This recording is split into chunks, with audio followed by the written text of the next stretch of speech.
Guys, this is Kamran Sati. I am from 46th Common and currently serving as Assistant Commissioner IRS. दोस्तों, before I move on to this very important topic in mercantile law and specifically in Sale of Goods Act 1930, मैं आपको ये बता दूं कि I'm also compiling a book on mercantile law. उस book की detailed contents क्या होंगे, उसमें पास्ट पेपर्स के मैंने कैसे सॉल्यूशंस दिए हुए हैं with case studies with sections, उस वो डिटेल गाइडलाइन जो है वो है जिस वीडियो में मैंने शेयर की हुई है उस बुक के बारे में, उसका लिंक आपको, उस वीडियो का लिंक आपको मिल जाएगा डिस्क्रिप्शन में भी और कमेंट्स में भी। और इसके अलावा I am also placing these lectures on near pair, तो उसका भी लिंक आपको डिस्क्रिप्शन और कमेंट्स में दिया गया है, जिससे you will be directed towards near pair. लेकिन having said that I will try कि I upload most of the lectures on YouTube so that those students who cannot afford it, they can also basically take advantage, वो फ़ायदा उठा सकें, ठीक है, मेरे इस कंटेंट से ज़्यादा। सो फॉर CSS स्टूडेंट्स, ये टॉपिक जो है पास्ट पेपर में बहुत ज़्यादा दफ़ा आ चुका है, जहाँ तक सेल ऑफ गुड्स एक्ट 1930 का ताल्लुक है, rights of an unpaid seller, ठीक है। तो इस वीडियो में हम इसी टॉपिक को देखेंगे। पहले हम देखेंगे कि अनपेड सेलर क्या होता है, ठीक है। दो कंपोनेंट्स है इसके, एक अनपेड और दूसरा सेलर। तो पहले हम सेलर को देखते हैं। सेलर क्या होता है? Seller is a person who sells the goods और agrees to sell the goods is called a seller. हमने देखा था कि सेल ऑफ गुड्स एक्ट में दो तरह का कॉन्ट्रैक्ट होता है, एक सेल कॉन्ट्रैक्ट होता है, कॉन्ट्रैक्ट ऑफ सेल होता है, और एक एग्रीमेंट टू सेल गुड्स का कॉन्ट्रैक्ट होता है। तो दोनों कोई से दोनों में से एक भी कॉन्ट्रैक्ट हो, हम उसको सेलर ही कहेंगे। यानी सेलर ने बेशक गुड्स वो बेच दिए हैं या उसने एग्री कर लिया है बायर के साथ कि मैं तुम्हें वो गुड्स बेचूंगा, हम उसको सेलर ही कहते हैं। दूसरा जो वर्ड है अनपेड सेलर में, वो है वर्ड अनपेड। सो अब अनपेड को हम डिस्कस कर लेते हैं। It means payment is not made और it means payment is not made or without payment. Okay, in simple words, unpaid seller means a person who has sold the goods for a price but price has not been paid to him. So unpaid का मतलब है कि जिस बंदे ने goods बेचे हैं उसने गुड्स तो बेच दिए हैं लेकिन उसके बदले में बायर ने उसको भी पे नहीं किया, ठीक है। सो अब अनपेड सेलर और अनपेड दोनों टर्मिनोलॉजीज़ को मिला के पढ़ेंगे तो हमें ये पता चलेगा कि अनपेड सेलर वो सेलर होता है जिसने गुड्स बेच दिए हैं लेकिन उसको अभी बायर ने पेमेंट नहीं की, ठीक है। Sales act defines unpaid seller in the following, ठीक है। जो सेल ऑफ गुड्स एक्ट है 1930, वो अनपेड सेलर को कैसे डिफाइन करता है, ठीक है। Unpaid seller is a person, ये अब सेल ऑफ गुड्स एक्ट की डेफिनेशन है, to whom the whole price has not been paid और टेंडर्ड। यानी लेट सपोज एक बंदे ने एक बाइक बेचा, ठीक है, तो अब उस बाइक की जो एग्रीमेंट में तय पाया था कि जी बाइक 10,000 का बिकेगा, तो अब होल प्राइस, यानी ये भी हो सकता है कि शायद बायर ने उसको 10,000 में से 1 रुपया भी पे ना किया हो, and it is also possible that probably he has paid him 5,000 rupees and the rest of the 5,000 rupees are yet to be paid. So बेशक होल प्राइस ना पे की हो, कुछ भी ना पे किया हो, या कुछ पे किया और कुछ ना पे किया हो, that comes under the definition of unpaired seller, ठीक है। अच्छा, आगे क्या इसका हम जाके देखते हैं, इसकी डेफिनेशन में फर्दर क्या चीज़ इंक्लूडेड है, देखें। एंड एक तो यह है कि प्राइस पे ही ना की हो, and number two, where a bill of exchange or other negotiable instrument has been accepted by him, यानी सेलर ने कोई बिल ऑफ एक्सचेंज या नेगोशिएबल इंस्ट्रूमेंट एक्सेप्ट कर लिया। अच्छा, and as a condition on which it was received has not been fulfilled by reason of dishonour of the instrument or otherwise, ठीक है। यानी कि जो बायर और सेलर के दरमियान ये तय पा गया कि यार मैं बाइक बेचूंगा तो 10,000 तुम मुझे पे कैसे करोगे, तुम मुझे एक बिल ऑफ एक्सचेंज दे दोगे या कोई और नेगोशिएबल इंस्ट्रूमेंट जैसे जैसे तुम मुझे चेक दे दोगे, ठीक है, या प्रोमिसरी नोट दे दोगे, ठीक है। अब अगर वो उसने उसको पे कर दिया, उसने उसको बिल ऑफ एक्सचेंज दिया या कोई और नेगोशिएबल इंस्ट्रूमेंट दिया, तो वो रिजेक्ट हो गया, डिसऑनर हो गया। उसकी कोई भी वजह हो सकती है, जैसे अगर चेक दिया तो उसके बैंक में पैसे नहीं थे तो वो डिसऑनर हो गया, तब भी उस सेलर को हम अनपेड सेलर ही कहेंगे, क्योंकि उसकी कीमत जो उसने बेचे थे अभी भी उसको नहीं मिली थी, ठीक है। He is yet unpaid seller because the negotiable instrument was dishonoured. Okay, talking about an example, let's suppose that party A sells a car on cash basis to party B and the price has not yet been received. So yes, mister A ने अगर गाड़ी बेची mister B को और B ने भी उसको payment नहीं की, तो mister A is an unpaid seller for the purposes of sale of goods act 1930. I hope this concept is clear that what exactly is an unpaid seller. आगे चलते हैं। अच्छा, अनपेड सेलर जो है, मैंने लेट सपोज एक goods बेच दिए किसी को, ठीक है, मैंने एक गाड़ी बेच दी, और जिसको मैंने गाड़ी बेची उसने मुझे पे नहीं किया, ठीक है। तो अगर उसने मुझे पे नहीं किया तो सेल ऑफ गुड्स एक्ट है, वो डिफाइन करता है कि मेरे काफ़ी सारे राइट्स हैं, क्योंकि मेरा राइट था कि मुझे प्राइस मिले 10,000 रुपये जिसको मैंने गाड़ी बेची। ये मैं हाइपोथेटिकल फिगर ले रहा हूँ, of course car can not B of 10,000 rupees, but मैंने अगर 10,000 की गाड़ी बेची और मुझे बायर ने 10,000 नहीं दिए, तो आई हैव सर्टन राइट्स। पहला तो मेरा ये राइट था कि मुझे कीमत मिलनी चाहिए थी, बट अगर कीमत नहीं मिली तो सेल ऑफ गुड्स एक्ट मुझे राइट्स देता है कुछ। वो राइट्स दो तरह के हैं, एक तो है राइट अगेंस्ट द गुड्स, यानी जो गाड़ी थी मैंने बेची तो मैं उस गाड़ी के साथ क्या कर सकता हूँ, and rights against the buyer personally, और मैं बायर जिसने मुझे प्राइस नहीं दी उसके खिलाफ क्या एक्शन ले सकता हूँ, ठीक है। पहले हम बात करेंगे राइट अगेंस्ट द गुड्स। उसमें दो दो कैटेगरीज आती हैं। एक है when the property in the goods has been transferred. Remember, property in the goods का मतलब है ऑनरशिप, यानी कि फर्स्ट जो हम देखेंगे कैटेगरी वो ये देखेंगे कि जब गुड्स की ऑनरशिप ट्रांसफ़र हो चुकी है, when the property in the goods has been transferred, तब बायर के क्या, तब अनपेड सेलर के क्या राइट्स होंगे। And the second is when the property in the goods has not been transferred, यानी अभी ऑनरशिप जो है वो ट्रांसफ़र नहीं हुई, ठीक है। तो तब क्या बेसिकली राइट्स होंगे आपका, जो एक्सक्यूज़ मी, यस, सो अगर ऑनरशिप ट्रांसफ़र नहीं हुई, ठीक है, तो तब क्या जो अनपेड सेलर है उसके राइट्स होंगे। सो let's talk about those rights. Number one is right of लियन, ठीक है, इसको हम डिटेल में आगे जाके देखेंगे। Right of stoppage in goods in transit, इसको भी हम आगे जाके देखेंगे, और राइट ऑफ रीसेल को भी हम आगे जाके देखेंगे। अच्छा, जो in case the property in goods has not bin transferred, यानी अगर ऑनरशिप नहीं ट्रांसफ़र हुई, तो इन तीन राइट्स के अलावा एक और राइट भी होगा अनपेड सेलर के पास, और वो है right to withhold delivery, ठीक है। यानी अगर गुड्स में गाड़ी की ऑनरशिप ट्रांसफ़र नहीं हुई तो ये तो राइट्स तो अनपेड सेलर के पास होंगे ही होंगे, लेकिन उसके अलावा एक right of withholding delivery भी होगा। इसको भी हम आगे जाके वन बाय वन देखेंगे। देन है right against the buyer personally, ठीक है।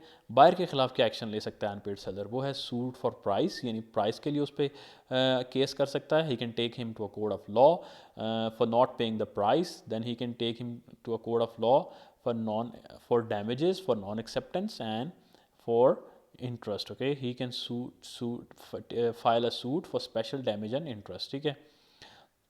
अब इंडिविजुअली वन बाय वन हम इसको देखते हैं जी। हम स्टार्ट करेंगे राइट अगेंस्ट द गुड्स, यानी गुड्स जो अनपेड सेलर है जिसको पे नहीं किया गया, जिसने उस गुड्स बेच दिया और उसको पे नहीं किया गया, वो जो इन केस ऑफ गुड्स जो गुड्स बेचे थे उसने, उसको लेके वो क्या क्या एक्शन ले सकता है। तो पहला हम पढ़ेंगे when the property in the goods has been transferred, यानी कि ऑनरशिप ट्रांसफर हो गई गुड्स की, ठीक है। राइट ऑफ लियन, ये आपका सेल ऑफ गुड्स एक्ट का section 46 sub section 1 clause A and section 47 and 49, ये अगर आप एग्जाम में लिखेंगे तो you will get extra marks, okay. So पहला राइट जो अनपेड सेलर का वो है right of lien. The right of lien means lawful right to retain the goods possession, यानी गुड्स जो उनकी पोजेशन अपने पास रखना until the full price is received. Remember, possession and ownership are two different things. हम बात कर रहे हैं कि प्रॉपर्टी इन गुड्स ट्रांसफ़र हो चुकी है बायर को, यानी बायर को ऑनरशिप तो ट्रांसफ़र हो गई है, लेकिन जो गुड्स हैं वो अभी भी सेलर के पास पड़े हुए हैं। हम एग्जांपल अगर लें गाड़ी की, तो गाड़ी जब बायर के नाम पे ट्रांसफ़र हो गई और उसके पास डॉक्यूमेंट्स वगैरह आ गए, सो दैट मीन्स कि गाड़ी की जो है ऑनरशिप वो बायर को ट्रांसफ़र हो गई है। That is the property in goods has transferred to the buyer. लेकिन अगर वो गाड़ी अभी भी उस सेलर के पास ही है, बेशक गाड़ी के जो पेपर्स हैं वो बायर के पास हैं, तो इट मीन्स कि जो पोजेशन ऑफ गाड़ी है that is still with the seller, okay. So the right of लियन का मतलब है कि आप जो बेसिकली अनपेड सेलर है, सेलर वो पोजेशन अपने पास रिटेन कर लेता है, वो गाड़ी उसको नहीं देगा, ठीक है, क्योंकि उसको कीमत नहीं मिली गाड़ी की। उसने गाड़ी तो बेच दी थी, ऑनरशिप भी ट्रांसफ़र करी, लेकिन बायर ने उसको पे नहीं किया, तो वो क्या करेगा, गाड़ी अपने पास ही रख लेगा उसकी possession. And unpaid seller can exercise his right of lien in the following cases. Section 47 to 48 49 हमें बताते हैं, where the goods have been sold on the cash basis, where the goods have been sold on credit basis and the term of credit has expired, यानी दोनों के बीच में अगर तय पाया था, लेट्स सपोज 1 मार्च को एग्रीमेंट हुआ कि गाड़ी बेचूंगा और 31 मार्च को डिसाइड हुआ था कि पेमेंट कर देगा बायर सेलर को, ठीक है। अब 31 मार्च को, ठीक है, क्रेडिट जो क्रेडिट टर्म था वो एक्सपायर हो गया। अब 31 मार्च के बाद जो सेलर है उसको उसका जो स्टेटस हो जाएगा वो अनपेड सेलर का हो जाएगा, क्योंकि 31 मार्च वो डेट सेट हुई थी जिस पे बायर ने सेलर को पे करना था। ठीक है, पहला तो ये है कि कैश बेसिस पे एग्रीमेंट हुआ था, बायर ने उसको पे करना है, उसने नहीं पे किया। दूसरा ये हुआ था कि 31 मार्च को उसने पे करना है लेकिन उसने नहीं पे किया। और तीसरा क्या है, where the buyer has become insolvent even if the period of credit has not expired, यानी बेशक अभी 31 मार्च नहीं आई जिस डेट पे तय पाया था कि बायर सेलर को पेमेंट करेगा, लेकिन अगर बायर इनसॉल्वेंट हो गया है तो तब भी जो अनपेड सेलर है he can exercise his right of लियन, यानी कि वो गाड़ी को विदहोल्ड कर सकता है, गाड़ी की पोजेशन वो अपने पास रख सकता है। अगर कैश बेसिस पे हुई था एग्रीमेंट हुआ था और बायर ने कैश नहीं पे किया, अगर क्रेडिट बेसिस पे हुआ था और जो क्रेडिट की टर्म है वो एक्सपायर हो गई है, और तीसरा बेशक क्रेडिट की टर्म एक्सपायर नहीं हुई लेकिन बायर इंसॉल्वेंट हो गया, तब भी अनपेड सेलर गाड़ी अपने पास ही रख सकता है। बेशक गाड़ी की जो हमारी ऑनरशिप है उसके डॉक्यूमेंट के पेपर्स हैं वो बायर के नाम पे हो चुके हैं और ऑनरशिप बायर को ट्रांसफ़र हो चुकी है। आगे चलते हैं। अदर रूल्स, हम यहाँ पे देखते हैं other rules to satisfy the condition for this right are, यानी जो राइट ऑफ लियन है जिसमें ये कहता है कि सेलर जो है वो अपने पास ही पोजीशन रख लेगा, उसमें अदर कंडीशंस क्या हैं, other rules to satisfy the conditions क्या हैं। The unpaid seller must be in actual position of the goods sold, of course उसके पास एक्चुअल पोजीशन होगी गाड़ी की, तभी तो वो पोजीशन को रिटेन करेगा। रिटेन का मतलब है कि गाड़ी उसके पास थी और उसने उसको रिटेन कर ली, वो गाड़ी अब नहीं देगा बायर को क्योंकि उसने बायर ने उसको पेमेंट नहीं की।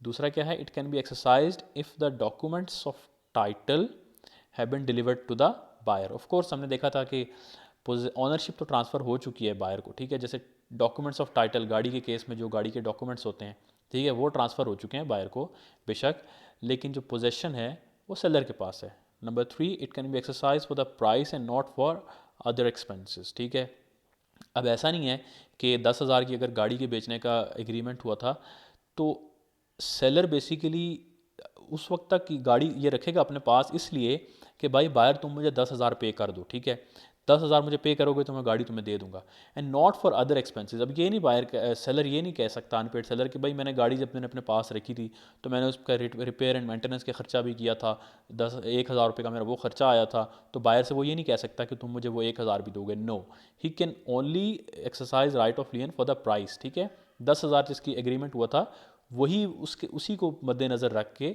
वो गाड़ी अपने पास रख सकता है कि if you pay me only 10,000 rupees only then I will deliver you the car. He can not demand that I have incurred repair and maintenance expenses of 1,000, so if you pay me $11,000 only 11,000 rupees only then I will give you the car. That's not the case, he can only demand 10,000 rupees.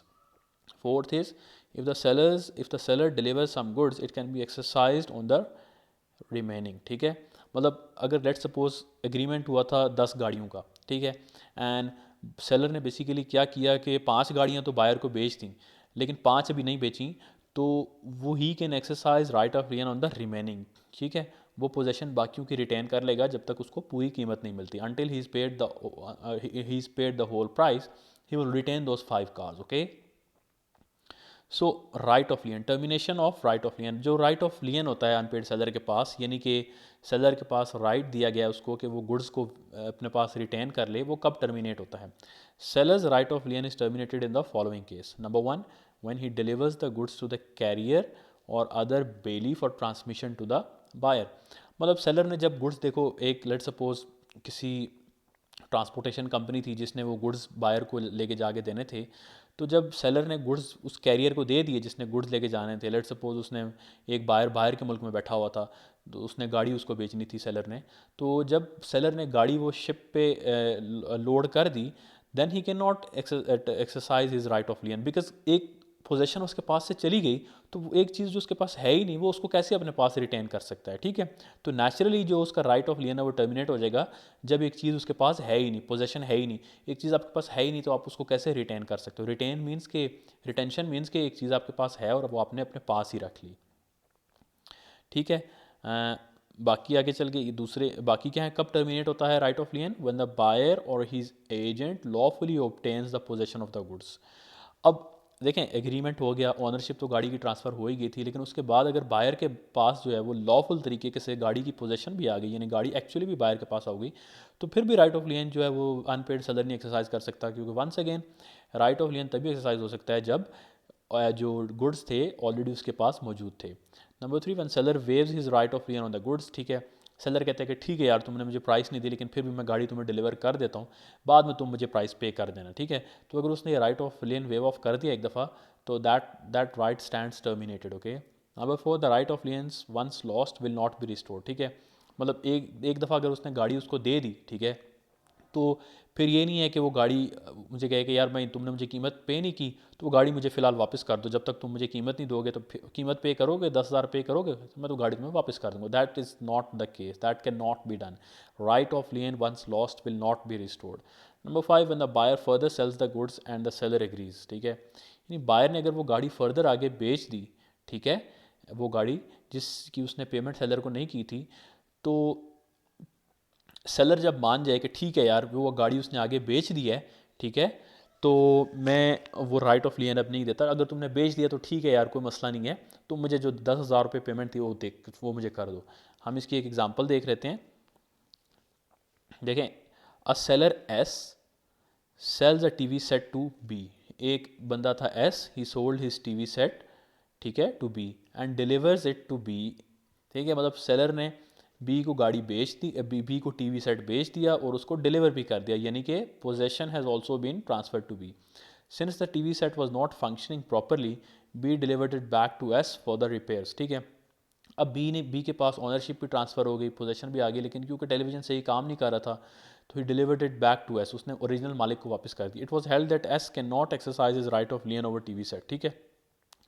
अब ये तय पाया कि भाई S एक दफ़ा right of लियन loose कर चुका था, उसने एक दफ़ा टीवी सेट दे दिया बी को, तो अब वो दोबारा जब उसको टीवी सेट मिलेगा रिपेयर के लिए, तो वो ये नहीं कह सकता कि मैं तुम्हें टीवी सेट नहीं दे रहा, तुमने मुझे पेमेंट ही नहीं की, अब उसको देना पड़ेगा। उसके बाद ये डिसाइड होगा, उसके बाद बी ने उसको पेमेंट पे करनी है। ए ऐसा नहीं कह सकता कि भाई मेरे पास दोबारा टेलीविज़न आ गया, मैं रिपेयर कर गया, अब तुम्हें तब तक नहीं दूंगा जब तक तुम मुझे 10,000 रुपये नहीं देता, ऐसा नहीं है, ठीक है। Once right of lien is lost it can not be restored. अच्छा, जो सेकंड था हमारा कि जब ओनरशिप ट्रांसफ़र हो जाती है गुड्स की, the property in goods has transfer to the buyer, तो बायर बेसिकली जो अनपेड सेलर है वो क्या कर सकता है, तो दूसरा उसके पास राइट है, right of stoppage in transit, ठीक है। ये सेक्शन 50 टू 52 हैं, ये राइट देते हैं अनपेड सेलर को कि जो ट्रांजिट में गुड्स होती हैं उनको वो स्टॉप कर सकता है। Right of stoppage in transit क्या होता है, it means stoppage of goods while they are in transit to take possession until the price is paid. यानी लेट सपोज सेलर ने वो गुड्स जैसे कहते हैं किसी ट्रक में लाद दिए थे, उसने कोई चीज़ बेची, ठीक है, उसने कोई गाड़ी बेच रहा है, ठीक है, गाड़ी या गाड़ी तो ट्रक पे तो नहीं होती, लेट सपोज उसने कोई और गुड्स बेच रहे हैं, तो वो उसने किसी ट्रक पे लाद के उसने रवाना कर दी बायर को, ठीक है, ठीक है। तो अब वो meanwhile they are in transit, buyer क्या कर सकता है, वो गुड्स स्टॉप करा सकता है ट्रक वाले को लेके कि यार मुझे पोजेशन वापस दे दो, मुझे गुड्स की मुझे पे नहीं किया गया, ठीक है। Unpaid seller can stop the goods in transit in the following cases, ठीक है। अनपेड सेलर जो है वो फॉलोइंग केसेस में जो है वो गुड्स इन ट्रांजिट यानी गुड्स जो in in in the process of transportation होते हैं टू द बायर, उनको रुकवा सकता है। Number 1, when the buyer becomes insolvent, of course जब बायर इंसॉल्वेंट होगा तो जो हमने पढ़ा था कि सेलर का स्टेटस हो जाएगा अनपेड सेलर का, तो वो रस्ते में भी गुड्स को रुकवा सकता है। while the goods are out of actual possession of the seller but have not reached the buyer's possession, that is goods are in transit with carrier, ठीक है। यानी कि गुड्स अभी तक बायर को पहुंचे नहीं हैं, पहुंच जाएंगे तो फिर right of stoppage in transit ख़त्म हो जाएगा, ठीक है। बट अगर रस्ते में है गुड्स तो वो एक्सरसाइज कर सकता है right of stoppage in transit. Number 3, the unpaid seller can stop the goods in transit only for payment of the price of the goods and not for any other charges, ठीक है। Once again जो हमने पिछले में देखा था, right of लेन में देखा था कि वो सिर्फ प्राइस की वजह से, प्राइस को लेके वो गुड्स रुकवा सकता है रस्ते में ही, और अदर चार्जेस को लेके वो नहीं रुकवा सकता। आगे चलते हैं। The unpaid seller can not stop goods in transit in following cases, ठीक है। बेशक गुड्स रस्ते में वो इनको नहीं रोक सकता, किन केसेस में, when the goods reach destination, ठीक है। सम हाउ अगर गुड्स किसी तरह डेस्टिनेशन में पहुंच गए तो वो जो कैरियर है, जो बंदा लेके जा रहा था, उसको नहीं कह सकता कि भाई छोड़ो ये गुड्स अब वापस लेके आ जाओ, ऐसा नहीं है। While the buyer or his agent takes possession of the delivery even if it has not reach a destination, यानी अगर गुड्स एक खास वेयर हाउस पे या किसी पे पहुंचाने थे, ठीक है, बायर के, तो वहाँ पे तो बेशक नहीं पहुँचे, लेकिन जो बायर का एजेंट था उसके पास गुड्स की पोजेशन आ गई है, ठीक है, किसी और जगह पे बेशक थी वो, ठीक है। फॉर एग्जांपल ये स्पॉट एक्स था, that was point of destination. ये बीच में एक स्पॉट है, यहाँ पे जो बायर का एजेंट है, गुड्स यहाँ से जाने थे, ठीक है, गुड्स यहाँ से यहाँ पे पहुँच गए हैं। यहाँ पे बायर का जो एजेंट है उसने गुड्स ले लिए हैं, तो अगर उसने ले लिए तब भी जो right of stoppage and transit है वो नहीं एक्सरसाइज किया जा सकता। गुड्स अगर यहाँ पे पहुँच गए तो अनपेड सेलर ये नहीं कह सकता कि भाई ये गुड्स वापस ले आओ, ऐसा नहीं है। Number three, in case the carrier is agent of the buyer, the transit comes to an end. And the transit comes to an end. The instant carrier receives the good and the seller cannot stop the transition. यानी in case हम देखेंगे कि जो transportation company वाला था अगर वही buyer का एजेंट भी है, ठीक है, तो ये लेट सपोज यहाँ पे गुड्स पड़े थे और यहाँ पे उसने गुड्स लाद दिए उस ट्रक पे या जिस पे भी, तो देयर एंड देन जो सेलर का right of stoppage in transit है वो ख़त्म हो जाएगा, क्योंकि गुड्स बेसिकली कैरियर पे तो लाद दिए गए हैं लेकिन वो साथ ही साथ वो बायर के एजेंट के पास भी आ गए हैं, ठीक है। और नंबर फोर्थ क्या है, carriers wrongful refusal to deliver good to the buyer, ठीक है। सो क्या था, the unpaid seller can not stop goods in transit when the carriers wrongful refusal to deliver goods to the buyer, ठीक है। मतलब wrongfully अगर उसने deliver कर दिए गुड्स बायर को तो तब भी ये राइट वो एक्सरसाइज नहीं कर सकता। Example, A sells TV set to B. A delivers the TV to the carrier to carry it to B. Later on, gets news that B has become insolvent. A cannot stop delivery. ठीक है, देखें A delivers the TV to carrier to carry it to B. Later on gets news that B has become solvent. A cannot stop delivery. क्योंकि career ने वहाँ पे goods पहुँचा दिए हैं, ठीक है, तो अब वो right of stoppage in transit नहीं हो सकता क्योंकि बायर इंसॉल्वेंट बेशक हो गया है and the seller is an unpaid seller, ठीक है। अच्छा, तीसरा राइट जो अनपेड सेलर को देता है सेल ऑफ गुड्स एक्ट, वो देता है right of resale. Right of resale क्या है, if a buyer fails to pay or offer the price within a reasonable time, the unpaid seller has the right to resell the goods in the following circumstances. Remember, हम बात कर रहे हैं कि अभी जो प्रॉपर्टी इन गुड्स है वो यानी जो ऑनरशिप है वो बायर को ट्रांसफ़र हो चुकी हुई है, ये हम उस केसेस में हम राइट्स की बात करें अनपेड सेलर की। तो तीसरा राइट था right to resale. So buyer fail to pay the price within a reasonable time, the unpaid seller has the right to resell the goods in the following circumstances. जो unpaid seller है वो जो गाड़ी है वो बेच सकता है, ठीक है, रीसेल कर सकता है किसी और बंदे को, लेकिन in the following circumstances where the goods are of perishable nature, ठीक है। तो अब गाड़ी वो नहीं बेच सकता किसी और को, ठीक है, गाड़ी वो नहीं बेच सकता, लेकिन अगर लेट सपोज कोई ऐसी चीज़ है जिसके दरमियान एग्रीमेंट हुआ था, लेट सपोज कोई फ्रूट्स थे, तो fruits are of perishable nature, तो उनको अनपेड सेलर किसी और को बेच सकता है, क्योंकि अगर वो इंतज़ार करता रहेगा बायर की प्राइस का कि यार मुझे वो आज दे देगा कल दे देगा, तो उसके जो गुड्स होंगे वो तो गए काम से, तो वो in case of perishable goods वो गुड्स किसी और बंदे को बेच सकता है, ठीक है। He is not bound to wait for the buyer to pay him the price, okay, he can sell the goods to another buyer. Number 3, वो कब रीसेल कर सकता है, where the unpaid seller has exercised his right of lien or stoppage in transit and gives a notice to buyer of his intention to resell the goods, ठीक है।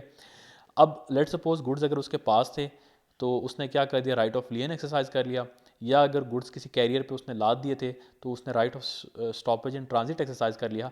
अब इसके इन दोनों कामों के बाद वो बायर को एक नोटिस भी दे देता है कि भाई मैंने ये गुड्स अपने पास रख लिए हैं, ठीक है, पोजेशन, ठीक है, और मैं उसको उस बायर को उसने अपनी इंटेंशन भी बता दी कि मैं अपने गुड्स बेचने लगा हूँ किसी और को, उसके बाद भी अगर बायर कुछ ना करे, ठीक है, तो फिर सेलर को ये राइट है कि वो गुड्स किसी थर्ड पार्टी को बेच दे, ठीक है। और फिर एक और कंडीशन क्या है, where the unpaid seller has expressly reserved his right to resale, ठीक है। अगर किसी कॉन्ट्रैक्ट में उन्होंने ये कह दिया था कि भाई कॉन्ट्रैक्ट में लिखा था कि सेलर ने कॉन्ट्रैक्ट में ये लिखवा दी थी ये बात कि अगर बायर ने मुझे प्राइस पे ना की तो मेरे पास ये एक्सप्रेस राइट है टू रीसेल द गुड्स, तब भी वो बेच सकता है, ठीक है। फिर है नंबर 4 है,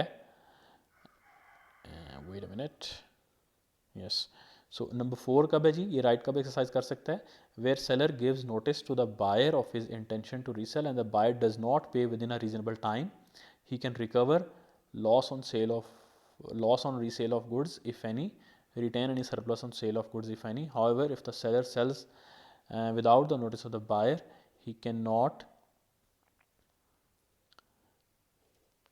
can not recover any loss of goods if any, retain any surplus, ठीक है। Now we have to go about it very carefully क्योंकि बहुत इंपॉर्टेंट कॉन्सेप्ट है, ठीक है।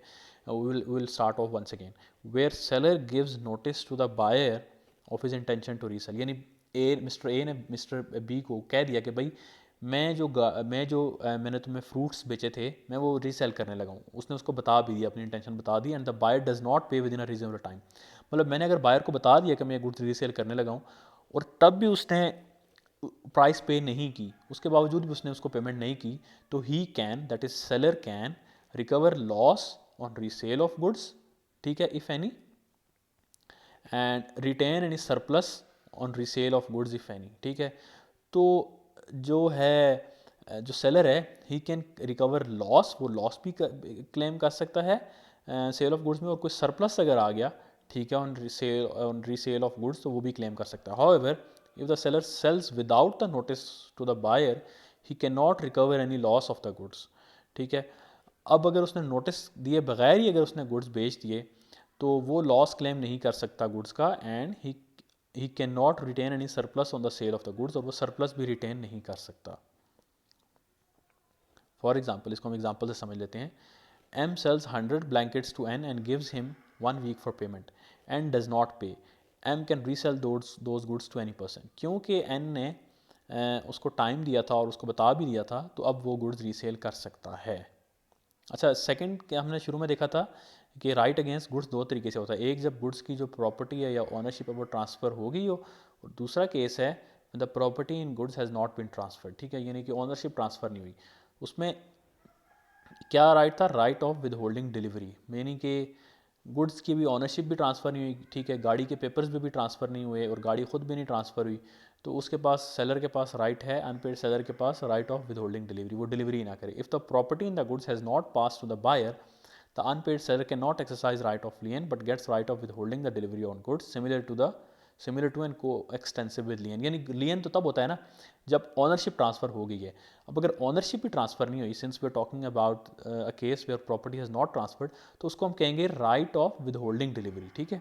लेकिन वो उसकी for all intents and purposes उसकी नेचर सेम ही है, ठीक है। आपको अगर पेमेंट नहीं हुई थी तो आपने गुड्स अपने पास ही रख लिए, ठीक है। सो अब हम बात करते हैं rights against the buyer personally. अभी तो हमने देखे थे राइट्स अगेंस्ट द गुड्स कि अनपेड सेलर जिसने गुड्स बेचे और उसको पे नहीं किया गया, वो गुड्स को लेके क्या क्या एक्शन ले सकता है। लेकिन अब हम देखेंगे कि वो बायर के खिलाफ पर्सनली क्या एक्शन ले सकता है, क्योंकि बायर को उसको कीमत देना थी लेकिन उसने नहीं दी। There are some rights which an unpaid seller may enforce against the buyer personally, these rights are called rights in personam. Rights in personam किसे कहते हैं कि जिस पर्सन के साथ आपका कॉन्ट्रैक्ट हुआ था उसके खिलाफ आप इन पर्सन क्या आप एक्शन ले सकते हो, ठीक है। तो the first right is right for right of suit for price, ठीक है। Where ownership of the goods has pass to the buyer and the buyer refuses to pay the price according to the terms of the contract, the seller can sue the buyer for price irrespective of the delivery of goods, ठीक है। क्या है जी, ownership जो है goods की transfer हो गई थी बायर को, यानी गाड़ी के जो डॉक्यूमेंट्स थे वो बायर के नाम पे हो गए, बायर्स के पास ट्रांसफ़र हो गए, and then buyer refuses to pay the price, buyer उसको पैसे नहीं देता गाड़ी के, the seller can sue the buyer for price irrespective of the delivery of goods. बेशक डिलीवरी गाड़ी की हुई या सिर्फ बायर सेलर के पास ही पड़ी है, इससे मैटर नहीं करता, the seller can sue him for the price. Seller उस कोर्ट में लेके जा सकता है, he can file a suit in the court of law that you have to pay me 10,000 rupees in consideration of the car I gave you, okay. पहला right ये हो गया, आप प्राइस क्लेम कर सकते हैं। दूसरा राइट हो गया suit for damages for non delivery, ठीक है। Where the buyer refuses to accept and pay for the goods, यानी बायर रिफ्यूज़ कर देता है कि मैं गाड़ी नहीं ले रहा, the seller may sue him for damages for non acceptance, the seller can recover damages only and not the full price. अब क्योंकि लेट सपोज गाड़ी की ऑनरशिप ट्रांसफ़र हो गई, ठीक है, बायर को, लेकिन जब गाड़ी उसको देने गया सेलर, तो बायर ने गाड़ी देने से इनकार कर दिया फॉर एनी रीज़न, ठीक है। तो उस केस में seller can sue him for damages for non acceptance, ठीक है, but he can not sue him for price. Remember, price के लिए तो तभी सू कर सकते हैं जब बायर ने गाड़ी लेनी है या ले ली। अब बायर ने अगर इनकार ही कर दिया कि मैं गाड़ी लूँगा ही नहीं, तो फिर seller can sue him for the damages. Damages क्या हो सकते हैं? फॉर एग्जांपल सेलर कहता है कि भाई मैंने 10,000 की तुम्हें गाड़ी दी है, लेकिन मीनवाइल मुझे एक और बंदे ने ऑफ़र की थी कि यार गाड़ी मैं तुम्हें 11,000 की मैं तुम्हें गाड़ी 11,000 की तुमसे ले लूँगा। सो वो जो 1,000 रुपीज़ हैं that can come under the definition of damages. ठीक है, कि भाई तुम्हारे कॉन्ट्रैक्ट एक्सेप्ट करने ना करने की वजह से, यानी तुम्हारे गुड्स ना एक्सेप्ट करने की वजह से मुझे वो 1,000 का एडिशनल लॉस हुआ है। अब मुझे पता नहीं कोई 11,000 की देगा या नहीं देगा, लेकिन तब मुझे 11,000 की गाड़ी बिक रही थी मेरी। थर्ड राइट क्या है? Suit for special damages and interest. The seller can sue the buyer for special damages where the parties are aware of such damages at the time of contract. The unpaid seller can recover interest at a reasonable rate on the total unpaid price of goods from the time it was due until it is paid.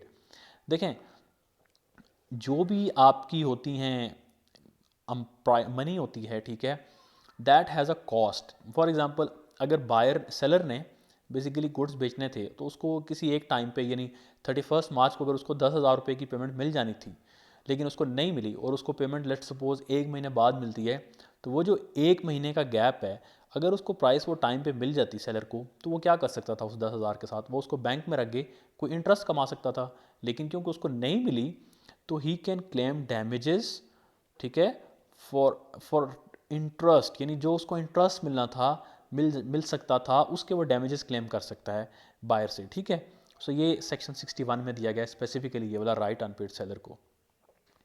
ठीक है, अच्छा, अब हम पढ़ेंगे remedies for breach of contract of sale. ठीक है, so the sale of goods act gives the following remedies to seller and buyer for breach of contract of sale. Seller suit क्या है? जो इसने गुड्स बेचे हैं, अगर contract for some any reason contract breach हुआ है, तो seller can sue for price, कि भाई मुझे प्राइस दो। Seller can sue for damages for non acceptance of goods, जैसे हमने बात किया वो डैमेजेस की बात कर सकता है। And he can sue for interest, मुझे सूद चाहिए उसके बदले। Whereas buyer can sue for damages for non delivery of goods, अगर बायर को गुड्स डिलीवर नहीं करता सेलर, तो वो डैमेजेस ले सकता है, क्लेम कर सकता है for non delivery of goods, कि यार तुमने मुझे गुड्स नहीं दिए। He can suit for specific performance, यानी वो कोर्ट में जाके कह सकता है कि भाई नहीं, मुझे और कुछ नहीं चाहिए, मुझे स्पेसिफिक परफॉर्मेंस, यानी मुझे गुड्स ही चाहिए जो कॉन्ट्रैक्ट में लिखे गए थे। He can sue for breach of warranty. Warranty क्या होती है, कंडीशंस क्या होती है, हम डिटेल में एक और लेक्चर में देखेंगे।